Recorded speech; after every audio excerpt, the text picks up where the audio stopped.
Welcome to the adventures of self. Conversations with ordinary and extraordinary people as they explore what it means to be self-expressed. Come on in. Join the adventure.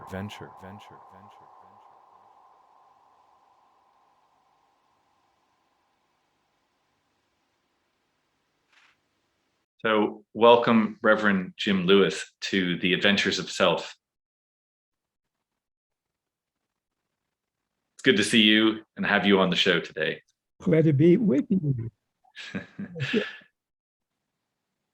So, Jim, I just want to give a little introduction. I don't often do this with guests, but I just feel it's really important. We've known each other for, a few decades. We met through my father, who you helped mentor and also fought quite a bit on a number of issues. And as I say, I don't usually give sort of resumes and summaries, but it really feels appropriate. You were, worked as an Episcopal minister for several decades, 40 years, I think, or more. But it's too limited to say that, because you have been involved in a very living, very activist, very embodied ministry in all ways, and I want to get into some of that. But interestingly as well, because I think that where we come from and our backgrounds and the choices we make are very interesting, and we all have unique backgrounds. And you, not that you started, but part of your coming into manhood, you served in the United States Marine Corps. Yeah. And to go from the Marines to ministry is an interesting and slightly unique path. Yeah, I get a lot of questions about that.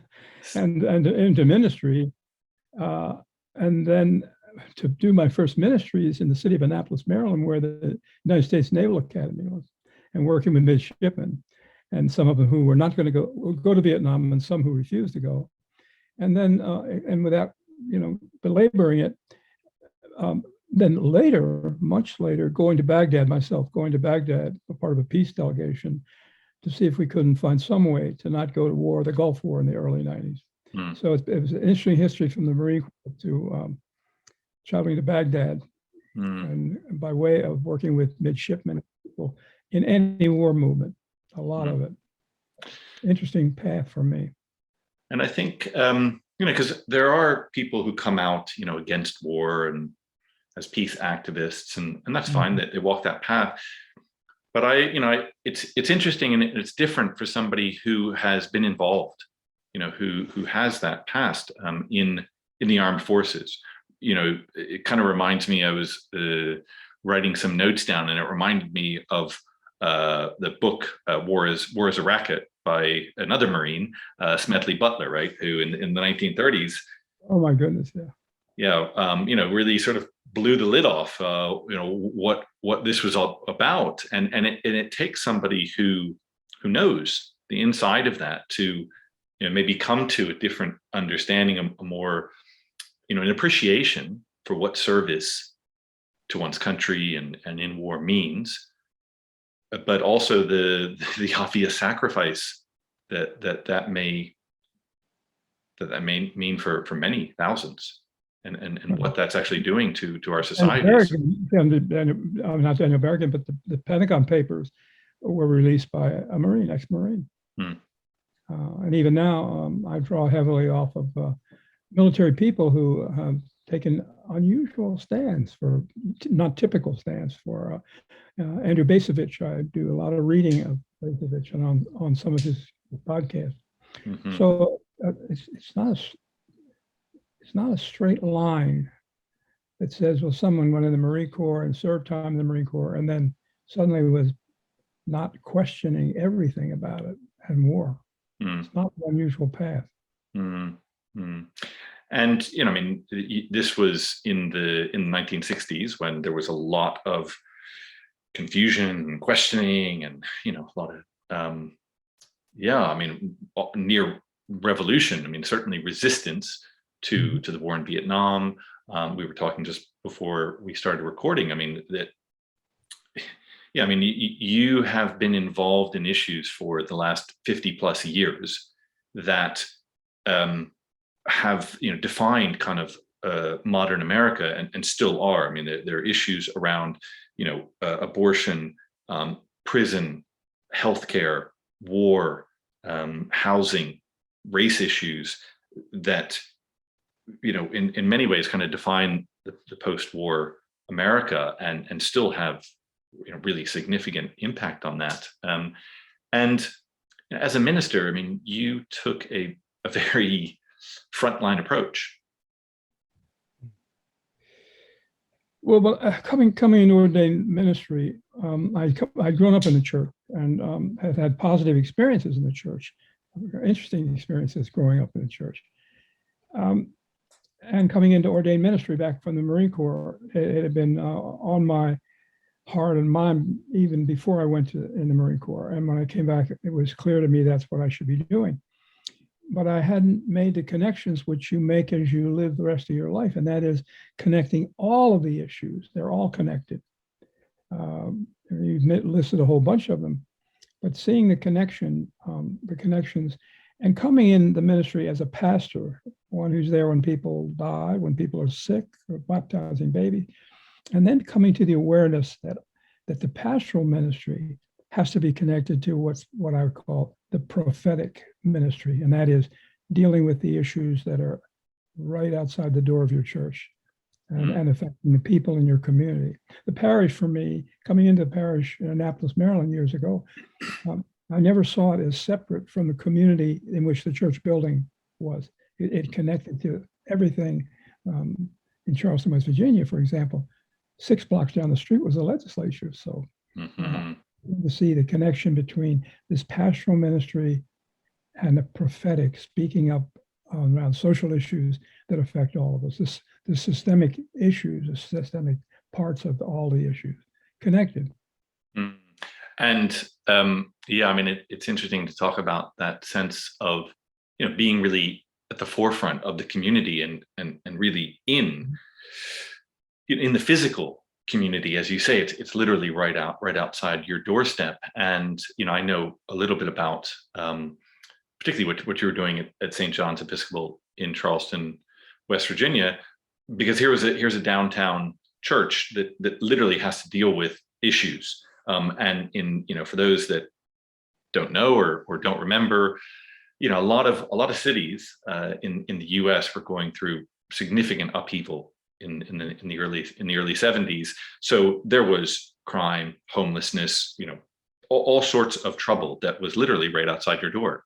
And no disrespect or disparaging of other people, but many churches, I think, even today, still sort of see their role as, well, we come together on Sunday, we worship, maybe we have a book club or a vestry meeting or something during the middle of the week, but it's not where we live and breathe. That's not the ministry. And you specifically dealt with homelessness at St. John's, and starting from one meal for one person, right?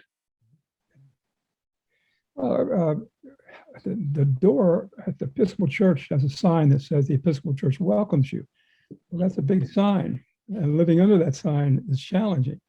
And in the early 70s, when I first arrived at St. John's, there were a lot of turmoil. But the one thing that was happening in terms of homelessness, people were being discharged. They called it mainstreaming from institutions, no longer there and coming back home or on the street. And so people were coming to the door hungry and without the care that they needed. And so we stepped up to the plate and did that. And the manna meal was created, and that meal was created in 74, 75. And they have not missed one meal since then. Yeah. In fact, now serve 2 meals a day. The problem is it's gotten larger and larger about people on the street, and in some ways the same, and in some ways radically different. I mean, a different clientele and different challenges, but nevertheless, homelessness, and people who can't find as you'd say in religious talk and from the Bible, people who have nowhere to lay their heads, like Jesus. And so we stepped up that challenge, and I was called there to open up the church doors to everybody. They'd have no idea what that meant, nor did I, until you get there and get in it. But people were literally on our doorstep and with nowhere to go. And that has increased to where it is now, and it's still a huge problem for us. We don't know what to do. Our job was to feed people a simple meal every day. Nobody turned away. Nobody was turned away. Anybody could come in and eat, and they didn't have to fill out any forms. They didn't have to be judged by something if they'd been in prison. We didn't ask any of that. They just came in and received a meal, simple meal. And that has, when you think of it, since 1974, 75, not one meal has been missed. That church has continued to do that work. And a lot of stuff grew out of it, addressing the issues in all kinds of ways as they presented themselves. Yeah, I mean, I looked a little. I mean, Manna Meal is a U.S. nonprofit, serving around 400 meals a day, as you say, been around for nearly 50 years, and providing this now 2 meals a day to people for nearly 50 years, and then, as you say, growing into other things, dealing with other issues that stem from that. And it's very interesting because a journey starts with one step, and a ministry starts, or a nonprofit serving the homeless starts with one meal, and yeah, I mean, it's quite remarkable. And what was the sort of the response from the parish, from the community? Because we kind of hear the talk of that, but it's not often really lived out. I mean, people talk, but they don't necessarily walk the walk. Well, it's interesting because out of the Episcopal prayer book, there's a prayer that's prayed almost every Sunday that prays for all people of all sorts and conditions. But when you open the door up, you've got a lot of conditions. And I remember one man on the vestry of our kind of ruling body said, wait a minute, these people smell bad, and I don't want my children to drink out of the fountain that these people, well, that had a lot of racial, I had a lot of memories of the civil rights struggle around that. And when I reminded him that we've been praying for this all along, and this is what God had given us, and we had to step up to the plate, and indeed we did. And the vestry was good. There was opposition, and business people, some of the business people right outside the church door, they didn't want these people in the neighborhood. It's going to hurt business. And I had to remind them, they didn't recognize it, but that at nighttime, these people were sleeping in people's cars. They were sleeping in backyards. They were already in the neighborhood. So here was the opportunity for the church to give a meal and help them along the way in whatever way we could help. And it would strengthen the community, not destroy it. Well, and it goes to the very heart of community, right? I mean, this concept that community is what we kind of delineate and determine within a set of boundaries, and well, this is our side of the fence and that's yours. I mean, as you say, it brings back all the issues around the civil rights movement. But we see gated communities and all of this now, and this kind of this divide between us and them, and the very definition, I mean, to commune with somebody is it's with. In opposition, community is a social construct that we create, this is what it equals. It equals backyard barbecues, and you can listen to. And as we get stretched on that community, and the gospel, as I perceived it, and as people understand it, it was to be a lot larger than that. It was to welcome all kinds of strangers and to get engaged with people that folks don't, as Jesus did, were seen as outsiders and not of the privileged class. So the parish had to stretch its understanding of what our community was to be. And indeed they did. I mean, they stepped up to the plate. It required leadership. That's what I came for. It required a staff that believed in what we were doing.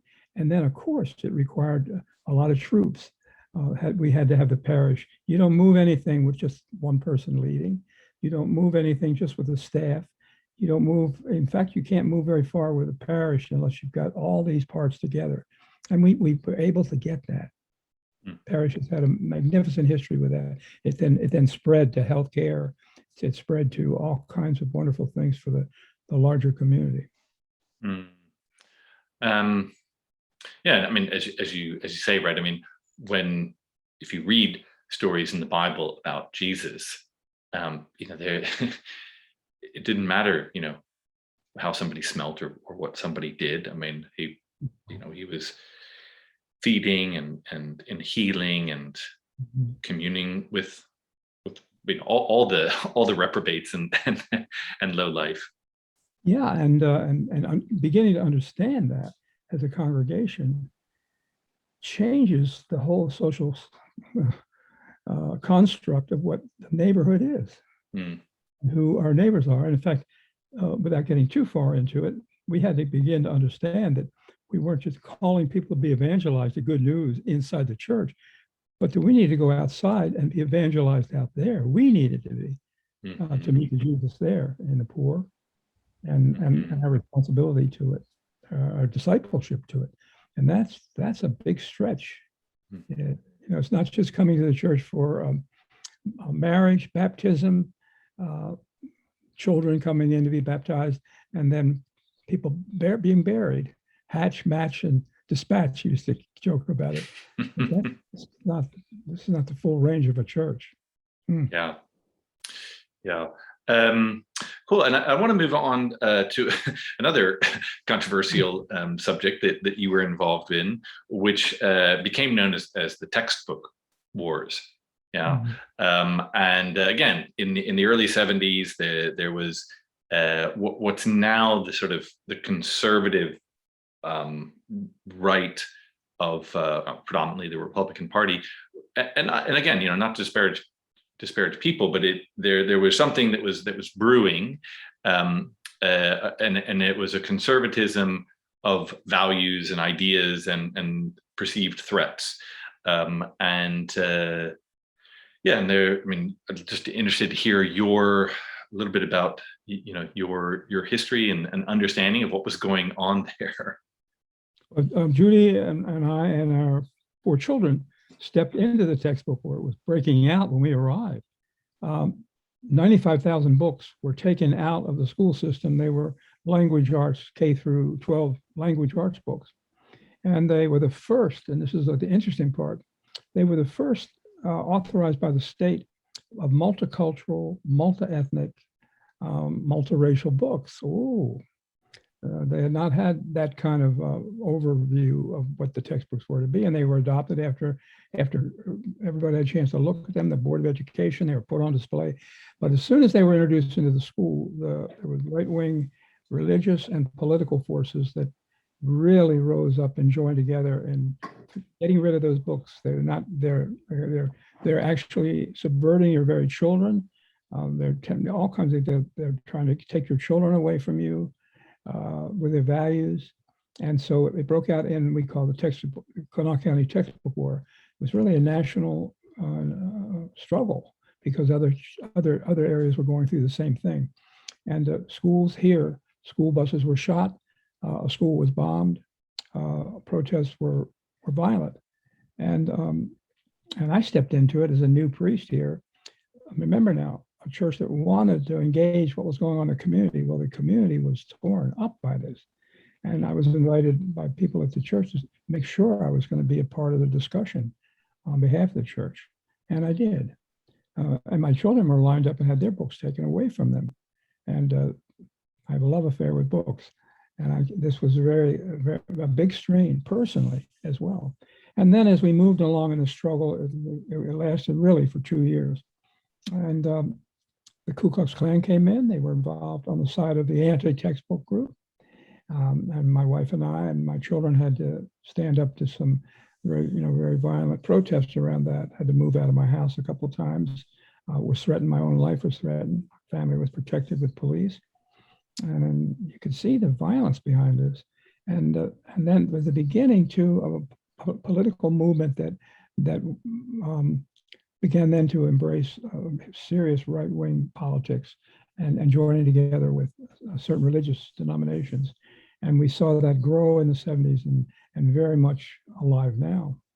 The Heritage Foundation was founded in those days. They put some money into, first money they gave was to the anti-textbook people. And Ronald Reagan was very much involved in this kind of movement. They worked to get him elected president, the people here. So I could see this thing growing. It was my first experience of this right-wing religion and right-wing policy or politics wedding. And boy, I learned a lot quickly and see it very much active now. And, because it sounds, what was the perceived threat? Because, it's remarkable to think, when we think about textbooks for children, you don't often think that that's going to, rise to death threats, bombings, shooting school buses, that level of violence. People might get worked up about certain things, but that's remarkable. Well, I emphasize multiracial, multicultural, multi-ethnic. That triggered serious racism. And the racism was making itself known at that point. But the whole view was that the liberal agenda was going to do damage to the children. Remember now, these are language arts books. We used to call them English books, where you read the McGuffey readers, or you read how to read, write, and of course books should be helping with that, doing that. But this was a language arts where you had discussion in classrooms, where teachers were given stories in these anthologies, were given stories to work out of. And the other side, the religious political side, saw this as a real threat to the American way of life and taking your children away from you. Remember now, the early 70s, when all this was taking place, we were coming out of Vietnam, still in Vietnam, but working on that. Nixon had been forced out of office. There was a whole lot of discussion around feminism, and abortion became a large subject. Roe v. Wade came down in 74. All this was brewing and unsettled people who had a set view of what education was about, and certainly the limitations on what kind of conversation you'd have in a classroom. Teachers should be giving you lessons in reading and writing and arithmetic, and to have open discussions about all sorts of things in a classroom so that students could learn how not only to read, but to speak. Language arts. We teach you at home. Your parents teach you about this, or you get your knowledge from church. And of course, the forces that moved the language arts book controversy had started out as sex education stuff. They wanted no sex education in the schools. There was absolutely should never be talked about. This is something between the parents and then their children. Meantime, all kinds of things were going on that were serious. Schools were taking on nurses in schools to help kids get through some of the things they had to go through. And this was much too much for a more fundamental population who said, we take care of these things. You just take care of those things over there. And these textbooks were exercising, helping students with the teachers learn how to read, and then relate to them by conversation, discussion, questions. Well, we used to see a license plate that said, "God said it, I read it, that settles it." Well, you put that up against, here's your textbook. There are a lot of different ideas in it. We're going to look at a lot of different cultures. We're going to encourage a lot of conversation. There may be some differences in doing this, but this is what an education is about. And that's a radical thought for people who have been brought up and raised in the understanding of a classroom. The teacher is standing in front of the students and telling them, almost strong to say indoctrination, but that you pour an education into kids. And what these books were designed was to help draw the kids out to engage in what the education.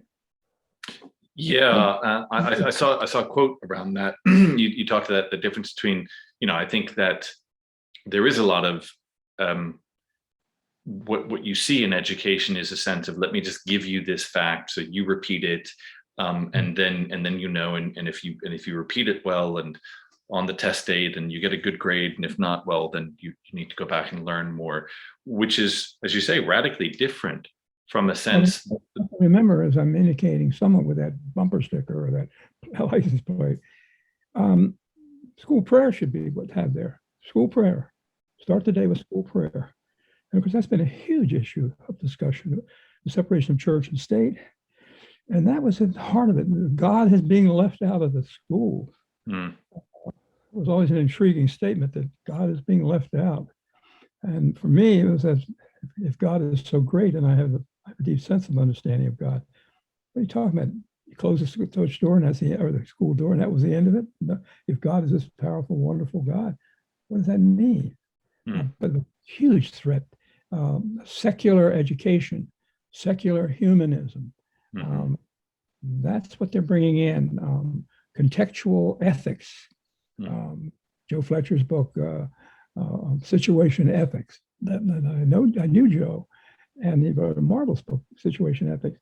And they pulled his name in, his book in. I mean, this is really strange. They were using him all the time as, see, this is what these people are trying to do. They're trying to destroy our country. They're trying to take your children. They literally take your children away from you. That's how we call it. Yeah, I mean, it's a fascinating perspective of what truth is and what one's responsibility and obligations are, because there is this, saying, pouring something into somebody is very different from drawing something out, as you say. And one of the understandings of the roots of education, and something I use in my work, educare means to draw out. And in a sense, the knowledge is already there. You're drawing it out of, because we are, we're already divine beings, right? So we have this within us, and the tutor's job, the teacher is facilitating that drawing out, rather than, like a duck and making foie gras, like forcing it down, because at some point, and I guess this goes to a lot of the upheaval, and I didn't live through this, but the upheaval that was going on in the 60s and 70s, particularly in America, but all over. Paris nearly fell in 1968. It was all over the world, right? That there were these radical things that were changing. Africa was gaining independence. Things were changing all over the place, and so there was a lot of energy in the air. And so I think, one of the things I saw, which kind of makes sense, is, well, the textbooks are kind of an easy scapegoat, right? It's something to focus in on because it affects our children, right? Our most precious, family, and the most vulnerable because of their age, so obviously, on some level, it makes sense for parents to be concerned about their children. They should be. That's a natural thing. Remember, I think there needs to be a lot of study. I had to do a lot of study about it because there were business influences, church influences, university influences. Justice Powell, who became a Supreme Court justice, who was a hero in my university. These people came together. We're not going to have another 60s No way. And I mean, there's a lot of interesting history about the organization of that. Honestly, organized to say, we will not have another 60s, and we will not see students do this sort of thing. And a heavy piece in this. And that was what I stepped into in the 70s, right in the 70s. We're not going to let the schools get out of control here because what's this language arts stuff? What's this conversational stuff? Wait a minute. Education, in fact, there was a move to put in place of the textbooks. They took 95,000 textbooks out of the school. We finally did get them back in partially, but to use McGuffey's readers in this church. There's nothing wrong with the McGuffey's readers, but it's a much more formal, structured, this is it, here it is. And the fact that we would be discussing anything that could challenge anything was seen as subversive, seriously subversive of a God that is the truth and a country that is the truth. Patriotism. Boy, we see it. We see it right now. I mean, I see it all over the place. The unity of those way of approaching it life. And so we were up to our ears in the textbook war with this. It was a serious struggle. Still with it. Yeah. And I just want to maybe do a little pivot just to kind of broaden things out. We've kind of stayed localized in Charleston for these particular issues, but you've also been on global missions. You spoke about going to Iraq, and I know you've been you've taken your understanding and ministry and peace missions out around the world to Central America, to the Middle East, Libya, Jordan, Israel, Palestine, Iraq, and yeah, I'm interested to kind of maybe broaden out a bit just to kind of hear a bit about that. And I probably should start personally because that's where it came from. I went in the Marine Corps in 1958. I went in the Marine Corps to do my duty. In those days, it was communism that was going to do us in. And I went to do my part in protecting our country and being a patriotic American. But I've since found out, I went in 58, by the way, and went to Southeast Asia. I say Southeast Asia because I don't call it the Vietnam War. It was a war in Southeast Asia. I was a part of the early, what they call now the secret war in Laos, Cambodia. That was our then. It was Eisenhower who said, or Nixon who said, if we lose Laos, we lose Southeast Asia. That was later translated in if we lose Vietnam. If Southeast Asia was where we were really focusing after the French were there.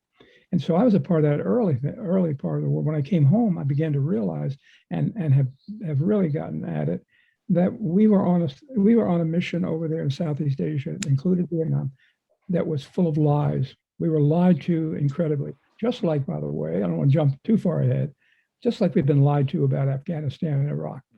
Yeah. And it's the same pattern. And so doing a parish ministry out of the discovering these lies and the amount of money spent on these wars, the amount of death on not just 50-some thousand out of Vietnam, but hundreds of thousands of people in Vietnam, Laos, Cambodia. Yeah. This was something that had to engage the faith community. And by the way, our kids, West Virginia has a huge record of sending kids from here overseas for war. I mean, really high percentage. So again, at my doorstep and affecting people. And that's been the story of war in our country. And so I've tried to do what I can do to engage that, and seeing that these so-called foreign wars and foreign money spent overseas is directly connected to services back home and our kids and people we send over there. I read this morning that $81 billion spent on Afghanistan and Iraq. $81 billion. They're now in Kabul, they're now selling weapons that we purchased for them over there. They're selling them on the street. And this has been true. It was true in Vietnam. It's true here. And it has to come to an end. The military budget has increased. That's taxpayer money. So I saw these things as directly affecting our life here personally, with our people going in West Virginia, particularly. And the kind of lies we were being told by politicians that required sometimes civil disobedience around what we were doing. And eventually it required me, an interesting story, going to Baghdad with a peace delegation right before the war, the Gulf War began, trying to offer some presence to say, let's not go to war. It's not a good thing to do. Meeting with people there, coming back and organizing, and failing. And it's led to, the Gulf War led to more and more Middle Eastern war. And then I traveled in and out of the Middle East, into Gaza, into the occupied territories, into Israel, and seeing the pattern of American life and the lies associated with it, and the money spent and the lives lost. And I couldn't turn my back on the fact that this was Jesus, the peacemaker, the Prince of Peace. Well, let's just send some more people over where the next war is going to be then, huh? That's a nice thought. We're gearing up now. We're gearing up China, bringing Russia back into the scene. Does that affect us back home here? Oh, yes, it does. And I've tried to study it as best I can. I've tried to go these places, come back to the dioceses I've been part of, and move people of the church nationally and locally to step up to the plate on these issues. These are not something that are far away. When we were doing work in North Carolina, I was there for a while. People in Greensboro, some folks one day said to me, hey, we got enough problems here right now, racial problems. And we got a lot of stuff wrestling with. How can we get interested in Central America, the Contra War there, Iran-Contra War?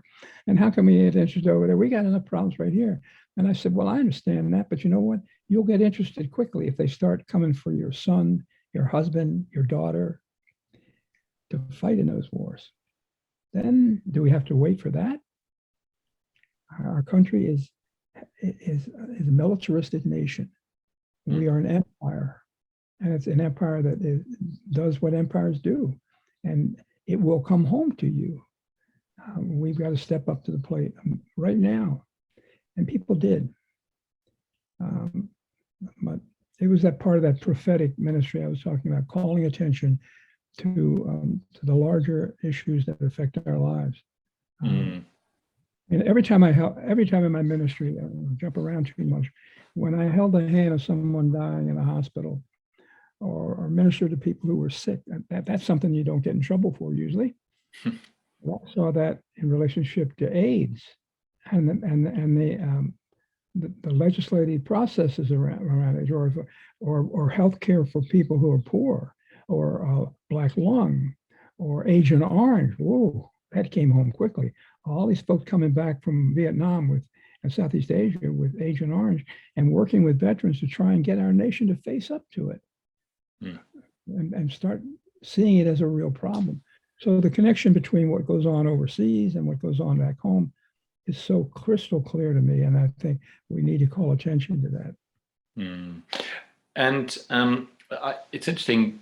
There's one word that you said that really stood out for me, because you've been involved in these missions, you've been involved in bringing light to this situation and making a stand for what you see as truth, and yet you said you fail, right? That you failed, right? I mean, in the Gulf War, and so I'm just curious, because you are one man, and you can rally with others, but there's this 81 billion. It's very hard for one man to fight against 81 billion spent, because it goes back to the Smedley Butler book. I mean, war is a racket, and it's not necessarily there because our livelihood and our safety is threatened. It's there for something else. And so when you're met with those failings,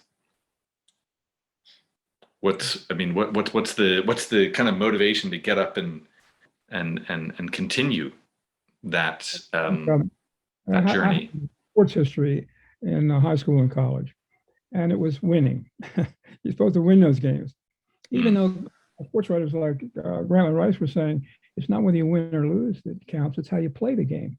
I had to come to grips with the fact that I didn't need to succeed. Just step up to the plate, do what you have to do, try and be faithful, not even right, but faithful to what your conscience and what your faith calls you to.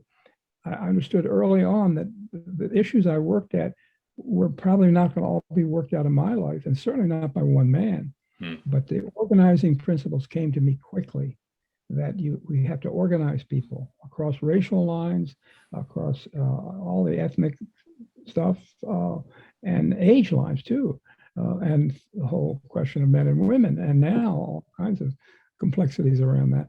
We have to organize, and you play your part, and that's all we can do. That's all. And never anything done by one person ever. I never assumed that, or that everything's going to be solved in my lifetime. But that you have to step up and move things forward. It's a relay race. I love the imagery of passing a baton on to the next person. I'm not going to run the whole race. I'm now in my 87th year. So but you play your part and you move things along, and you organize and develop another generation and the next generation. And we keep moving forward. And there is progress in it. We have made progress. I mean, the man that didn't want to drink out of a fountain at the church because he thought that he might get sick and was that we need another fountain. We don't have separate fountains now. And there's been a lot of change. However, there's this demon of racism wants to stick its head out all over the place, but we've got to have people organized and trained and understanding to step right up to the plate every time it does. We're just not going to let it win. We have to fight it all the time. Yeah, and that's the commission, and that's how I've understood it. I've never seen myself as the single force. My life was shaped by people who have fingerprints all over me, who helped shape my life.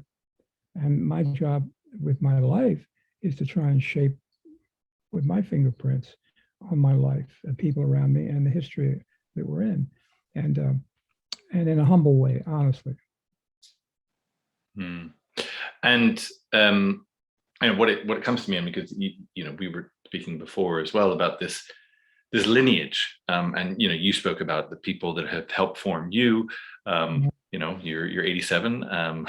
Long may your health and life continue. It's a remarkable, and the idea, because I think it goes to some of the idea around leadership and what it is that we have an opportunity to be, right? I mean, there are a number of things that we've spoken about that you've been involved in, where, as you say, you step up to the plate. You rise to a challenge, not necessarily because you think you're going to win, but because the challenge is there, and in your heart, that's what you're called to do.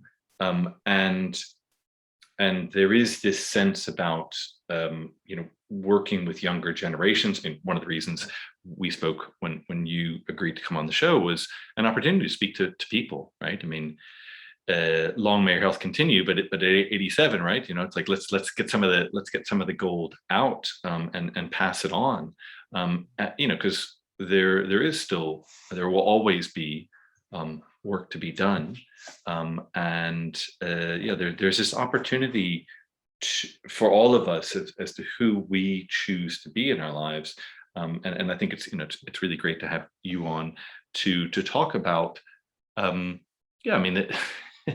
It's not all a bed of roses, and yet you have to follow your heart and lead yourself in a way that you determine for yourself. Well, maybe a good illustration for me, when we went to the textbook war, it was dangerous.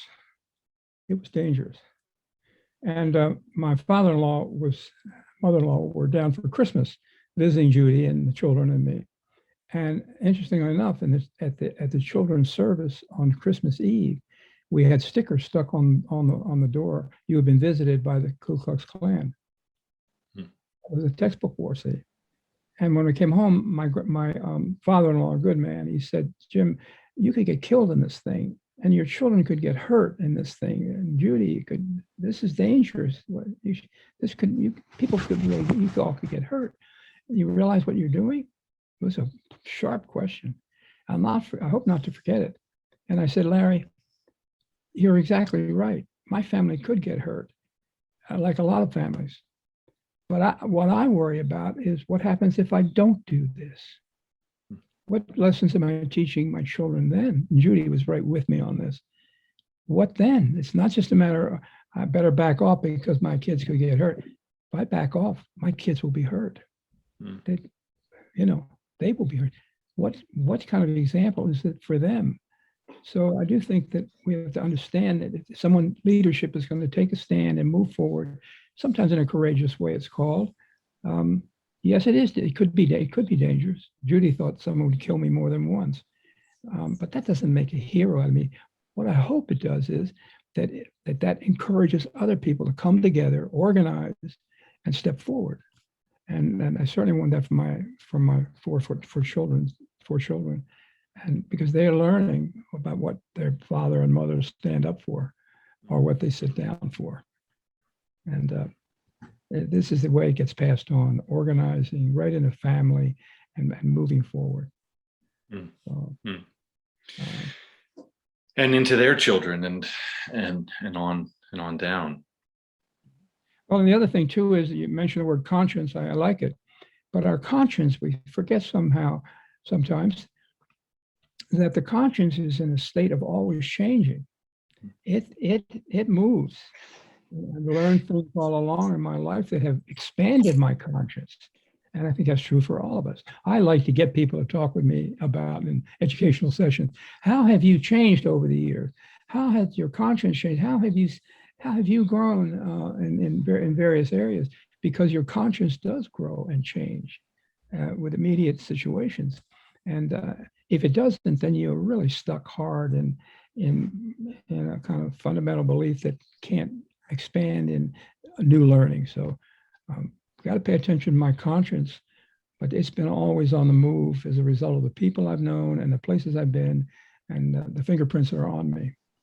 When I went to school, the Civil War was called the War of Northern Aggression.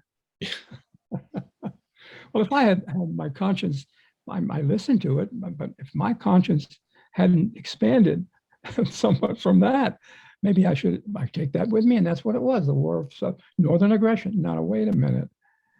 How could I live through the Civil Rights Movement? And my conscience had to grow. My knowledge had to grow. So life isn't. Yeah, go ahead. I was just going to say, life isn't just a straight line. 2 and 2 equals 4. It's I say it in theological terms. God writes with a crooked line, and we're on the path, say a crooked path of life, and how to maneuver it and how to make changes at a crossroads. That's I think the joy and excitement of life. Yeah, I mean, and that crooked path, I mean, because there is a part of us, certainly for me, I mean, when I look forward to something that is going to happen, there's a part of me that wants it to be very straight, very narrow, very certain, very clean, anodyne. And yet there's not much growth. There's not much real excitement, adventure. There's no juice, you don't, like we don't go watch movies where the couple gets married, they have a dog, they sit down for dinner every night and everything goes really well, and then the kids come home and everybody's happy, because there's a part of us that needs, like we kind of, I don't know, like the part of the human system, we kind of need some chaos to try to bring order to it, and enjoy it. We don't want everything to fall apart, but so yeah, it's interesting that sense of being in the realness of that crooked path. Well, I think that I recently ran into a Buddhist saying that says something like this. Anyone who has ever fallen, and hard times, we're in them right now. Anyone who's ever fallen to the ground knows also soon learns that is the very ground that you'll press up against in order to rise up. Whoa, think about that. We're in a very hard time in this world right now, and we have fallen to the earth. I go back to the fall in the garden, the great myth of the fall. And the question then is, how do we rise up? I'm not just talking about life after death. How do we find a way as a society and as people to use that moment on the ground to press up against it in order to find the energy to move up? I like that imagery. Really do. Yeah, there's something, I'm just sort of like going through that process in my mind of literally pushing off the ground, and recognizing that level is as low as you go at that moment. Yeah, you're not pushing down into bog or water or something that is at that point. You're at your kind of catabasis. You're at the foundation, and then to pick yourself up, to push yourself up, not even to pick yourself up, is to use your strength against that low point. It's a beautiful metaphor. That lovely, and it's actually taking the force that is exerted toward you and turning it back, and not in revenge. Revenge piece can get us in serious trouble. Again, someone has once said, you want to strike out in revenge? I think we did that after 9/11, by the way, here in this country. You want to go after in a revengeful way? You want to strike out in revenge? Then you better be prepared to dig 2 graves. Uh-oh.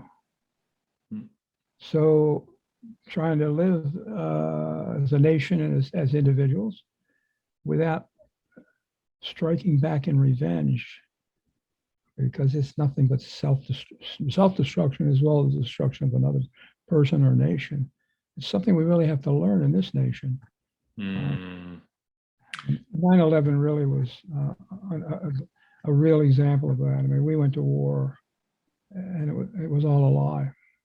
It was all a lie. I mean, and a recent book that's just been written, which I just finished, called The Afghanistan Papers, much like the Pentagon Papers, which the author, a very fine investigative writer from the Washington Post, in which he lists all the lies. I mean, we were lied to, and now look where we are.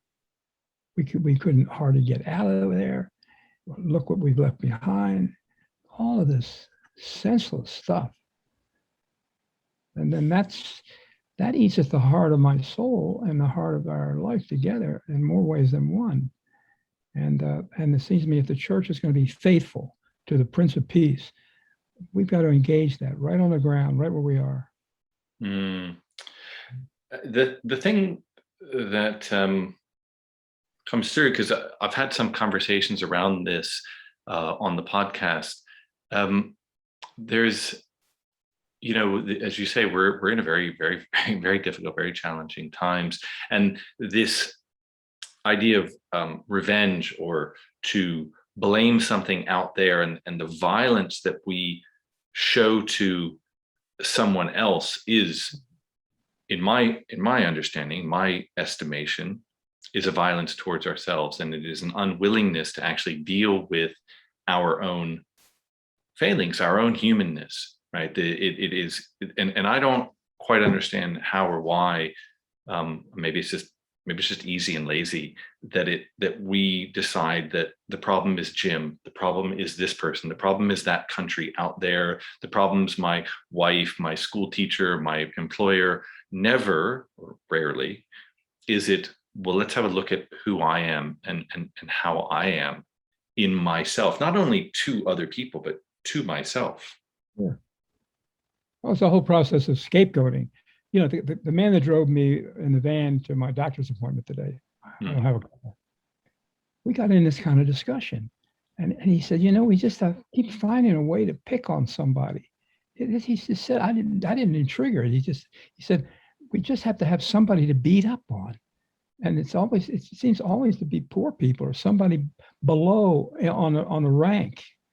And part of the capitalist system, working your way up a ladder, or in the church, moving up in the hierarchy. And it leads to a kind of scapegoating that is destructive. Rene Girard has influenced me a lot. He's a sociologist, also a Christian. And he points to this all the time, that we imitate one another, and we imitate frequently violent patterns from other places. And we have to find scapegoats in order to exist. Someone has to take it on the chin. And so breaking that pattern is what I think the church is called to do among itself. We've got this going on in the church, but it certainly needs to be the pattern of that will take us to, as Tutu talks about, at the heart of the universe, he says, is justice, mercy, and love. Hey, I believe that. You can phrase that any way you want. There's a great line from Leonard Bernstein's Mass. He wrote after Kennedy was killed, and it was performed at the Kennedy auditorium in Washington. I was there, and there's a line of a young man who's disobeyed and not gone to war in Vietnam, and he gets up and he says, they lock him up. See, he said, you can lock up your bold men and women too. You can lock up your bold men. Go and lock them up for a century. Lock them up for a century or so, but you cannot imprison the word of the Lord. Now you can substitute other words for word of the Lord. You cannot kill this incredible things at the heart of the universe, which has to do with love, justice, and mercy.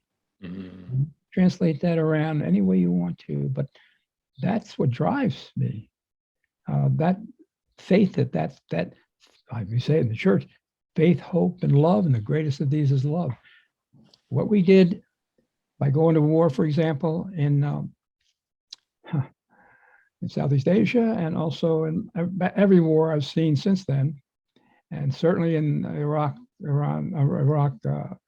Afghanistan scene, is not driven by love, justice, and mercy. It was driven by revenge and a power thing that we had to find somebody to beat up on. I had been to Iraq, as I've said, in the Gulf War, and as soon as were hit on 9/11, I said to Judy, we're going to go to war. And I bet we go to war somehow with Iraq. I'd been there because they are a beaten up country. They really are.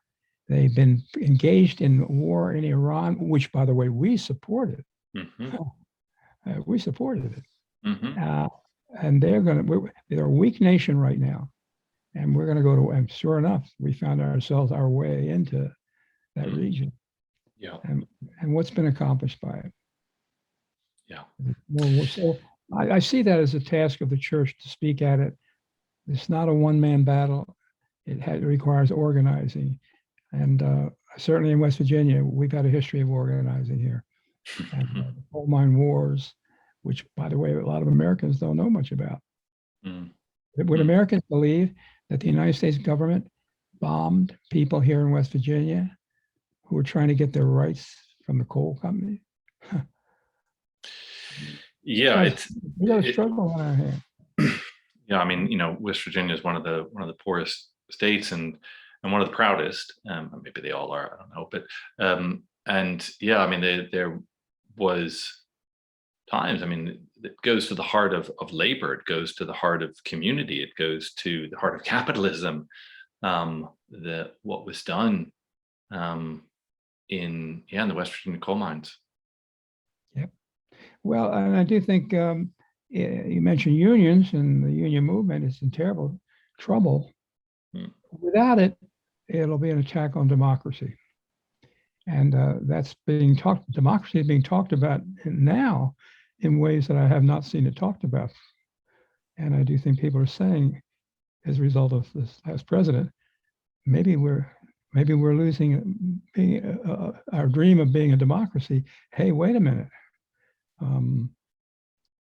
This couldn't happen here. Yes, it could happen here. So I do think that, again, the level of discussion and action seems to me to be at a point right now where we can increase action rather than see we can't do anything. I mean, I think this is a good, in a way, it's a good moment. I mean, look, people are saying, well, this whole thing has called wages into question, this pandemic. And say people don't want to go back to work. No, they don't want to go back to work for slave labor. I mean, it's indentured servitude. And I think we're going to see, and I think we're already seeing it, wages are going to have to go up. They want workers, wages are going to have to go up. Yeah. Whether unions saying that, or just people saying, I'm not coming in. I got a child to take care of, and you want me to give up what little money I get for that in order to come back to tips? Don't think so. So we may see out of all this craziness with pandemic, some real serious changes all over the lot about how we do business. And certainly, I think in terms of wages, we're going to see some serious changes. All of that, seeing it.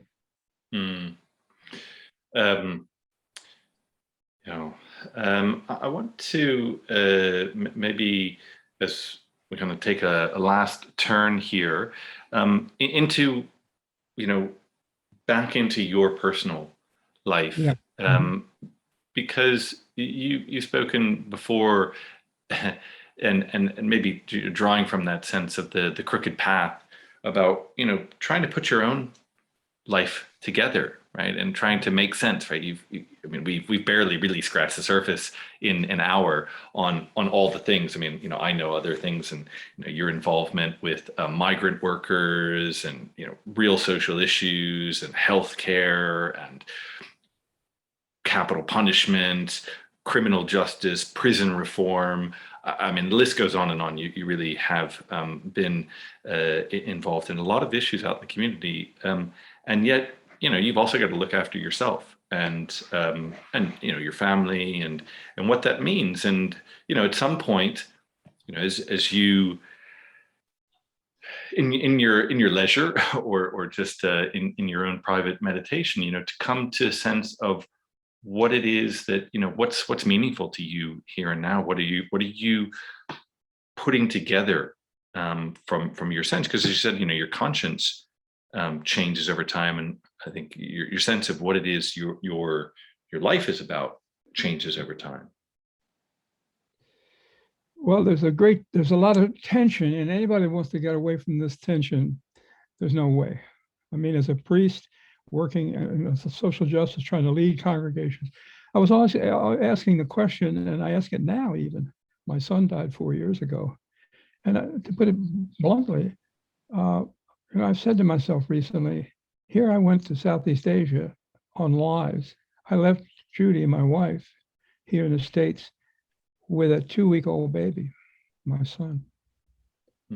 I think about that. The tension in that. I was trying to do something for my country, my responsibility. At the same time, I was a father, a new father. I'm with Judy. I wasn't in the ordained ministry. I was in the Marine Corps. Think of the tension of that. And we cannot get out of the tension of those kinds of tensions.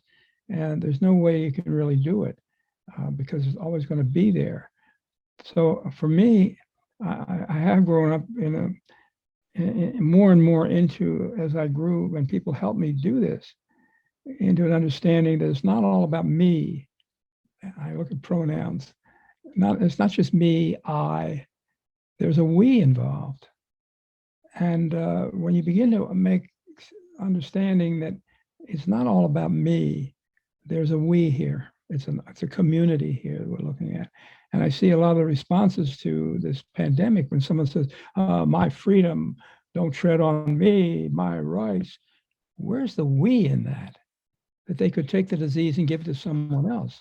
So that's an illustration. When you begin to understand about the community and the responsibility you have, you've been helped shaped by it, sometimes not well, but I've been shaped by it, this understanding. And now to come into a church and the leadership role, I connected with communion and community, gathering around a table with the gifts and sharing them with one another. It's not just me, it's we. We have responsibilities with and for and around others. And when you start coming into that knowledge, it's hard to get away from it. I mean, Sometimes Malcolm Boyd, who I loved as a priest, he said, sometimes I feel like Jesus with that crown of thorns on his head said, leave me alone. Just leave me alone. No, I'm not going to leave you alone. There's more than you. There's a we that you have to go into. And that understanding has driven me to see a larger world right outside my door. And it comes home. Think of it, meeting with veterans in my church at St. John's in Charleston who were gathering together back from Vietnam, and they were trying to get the government to recognize Agent Orange as something that was killing not only people over there, but also them. And the government wasn't recognizing it, and they were organizing right in the church there. This is understanding we, that it just drives me everywhere I turn. And so that's been a real driving force, a growing force in my life. Yeah, thanks, Jim. And also you spoke before we got started, I mean, because you've been all over, you had parishes in, well, I know Maryland, West Virginia, North Carolina. I think you've been elsewhere, and you've traveled all over the world on peace missions and worked with people all over the world. And you spoke about, and this change from a Marine to a minister is quite remarkable. And you spoke about like being a tree being uprooted and replanted in all these places and all these lives, and how you do it. I think in the illustrations you're using, maybe on a lot of them, you have to face up to the lie you've been living with and under and driven by, the lie. There's no doubt in my mind, we never had the land in Laos, but we were ready. We were ready to go into Vietnam. We only had a small number when I was over there. It grew. But there was no doubt in my mind that the kids I had in my platoon, infantry platoon, that if we were faced with going into Laos and we were a hair's breadth away, the unit that took over after us went in, secret war. If I were to go and we were ready one night to go, I would have led a group of my platoon into killing people. I would have been a part of that. What am I doing? First off, let me say clearly, killing yellow people that I had no idea who they were except what naval intelligence told us they were. Think of it, the ignorance, the lies. The Pentagon Papers pointed them out clearly later. And so first, for Jim Lewis, and I think for all of us as a nation, we have to face up to the lies. Our country has been based, our actions have been based on lies. Our leaders have taken us in that direction, and it's got to stop. It just has to stop. And so first of it is the revelation that I was a part of those lies. I could have, within a hair's breadth, been involved in killing yellow people in a part of the world I knew nothing about. Most of our kids that go over, they don't know anything about it. Talk about racism? You want to talk about Donald Trump's racism? Well, okay. How about Jim Lewis's racism? How about the racism of the wars we've been involved in? Let's face up to some honesty about who we are and our history. And perhaps that's the beginning of understanding more about this we that I mentioned, and helping create a society as best we can with people, organizing, in which justice, mercy, and love find their way to the surface. In a decent society, and an end to this crazy lies that drive people into all sorts of nastiness. So looking at ourselves is certainly a beginning about how we have been into it. Certainly going into prison, and your dad used to go to prison together and visit people. And for both of us, it was understanding who the people were in there and how their lives have been shaped. And if we're going to have prison reform, I think we're going to get there. It's going to be based on understanding what we didn't know anything about, or which we were part of, and in some way with the stereotypes that we had learned.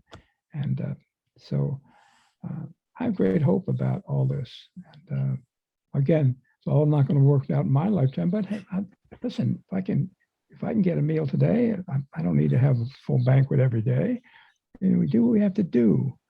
And hopefully, I said this to a young lady who was at the rally the other day around reproductive rights. I was down there, and I said to her, really, seeing you here, her mother was there. Her mother had worked at this, and her grandmother had worked at it. And I said, it was pretty heavy to say it to her, but she got it. I said, when I die, I want to be able to look around and see my family and you stepping up to the plate and doing what needs to be done when there's something bad going on. That's my hope. That's that relay race again. I'm giving it a baton as best I can do, and you're going to run it. You're going to do it. When I saw the grandmother, the mother, and actually there were two grandchildren there all working together, I mean, it did my heart good. And we got to get educated. We got to be talking with one another. Language arts, this is a craft here. I do a little course here. Actually, it's a conversation, and I call it a room with more than one view. And we get people talking with one another, and with all kinds of different views. We've got to be in a spot where we can listen to one another and learn from one another. That doesn't mean agreeing with one another all the time.